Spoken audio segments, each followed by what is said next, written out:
بریم سراغ این لاین سویچ و لاینش رو هم بنویسیم. من یه PHP اینجا قرار میدم و به این شکل داره ریس مساوی با 1 و یه سویچ هم اینجا قرار میدیم. در نقطه دلار ایکس رو بهش پاس میدیم.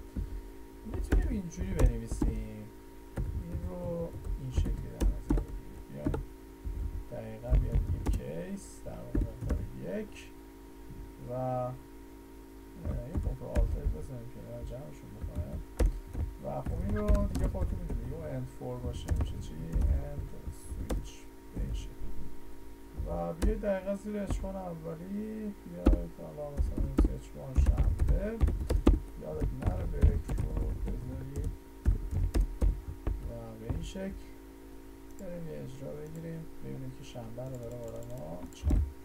خب اول چه اتفاقی در واقع چه اتفاقی افتاده مشخصه دیگه چیز سختی نیست. حالا بعدی ها هم میتونید در واقع کیس جلوگونه بنویسید. کیس مثلا 2 کیسش نیست بنویسیم کیس میشه یک شنبه. ما اینو میکنم 2 ببینم اگه اروری باشه برگردم که شد یک شنبه. اروری نداره در واقع این شکل داریم استفاده میکنیم. یه کنترل دی دیگه یادم بچسبونیم اینجا 3 دوشنبه و این هم البته اینجا 3 به این شکل همینجوری دیگه تا انتها دیفالتش رو قرار میدید و میتونید ازش استفاده کنید. این یه نمونهشه که میشه در واقع اینجوری نوشتهش.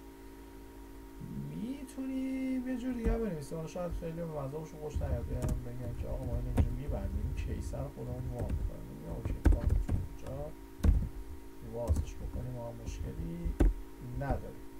خب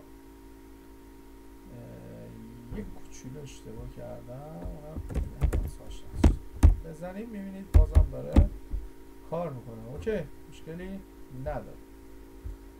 خب به این شکل فقط حواستون باشه اگر اینو احیانا ببریدش جلو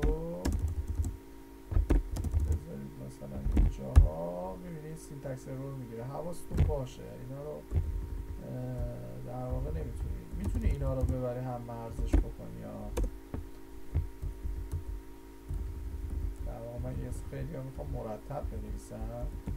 اوکی میتونی اینجوری مرتبش کنی به این شکل ولی این کیس اولیه رو باید دقیقا زیر سویچ قرارش بدید. کیس اولیه خاصیتش یعنی برای سرچ هم بکنید در واقع سرچ هم خودش گفته تو پیپر به این شکل. فقط کیس اول به این شکل باشه میتونه بقیه‌اش هم بنویسید. حالا بذارید براتون بنویسید کنترل دی میشه 4 ببینید که ایرادی نداره میشه سه شنبه و ایشون رو میکنیم کنترل دی میشه 5 4 شنبه و کنترل دی میشه 6 5 شنبه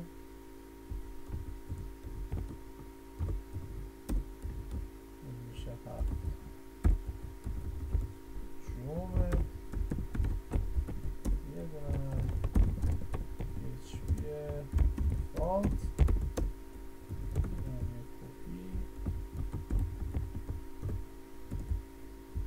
مقدار anythings حالا این بالا رو شروع کنم تغییر دادم از کنترل 5 4 10 طبیعتا anythings. خب به این شکل و همین راحتی ما تونستیم بنویسیمش.